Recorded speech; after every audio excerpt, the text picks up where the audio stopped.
Autoriteti i konkurrencës ka nisur një monitorim të tregut të shitjes me pakicë të produkteve të shportës, pas ankesave të qytetarëve dhe shqetësimeve të ngritura nga deputetët e Kuvendit të Shqipërisë lidhur me nivelin e çmimit të produkteve të konsumit të përditshëm.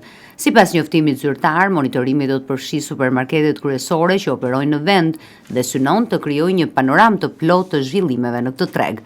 Analiza do të bazohet në të dhënat mbi shitjet, strukturën e konsumit dhe ecurinë e çmimeve për periudhën 1 janar 2025 qershor 2026. Në kuadër të këtij procesi, Autoriteti i Konkurrencës u ka kërkuar subjekteve të paraqesin informacion të detajuar mbi shitjet totale për vitin 2025 dhe periudhën janar qershor 2026, si dhe listën e 30 produkteve që zën peshën më të madhe në shitjet e tyre.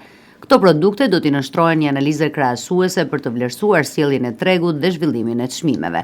Sipas autoritetit, qëllimi i monitorimit është të vlerësojë funksionimin e konkurrencës në këtë segment me rëndësi të veçantë për ekonominë familjare, të evidentojë prirjet e tregut dhe të identifikojë çdo element që mund të kërkojë ndërhyrje në përputhje me legjislacionin për mbrojtjen e konkurrencës. Autoriteti i konkurrencës thekson se mbetet i angazhuar për garantimin e tregjeve të hapura, konkurruese dhe transparente në funksion të mbrojtjes së interesit publik dhe mirëqenies së konsumatorëve.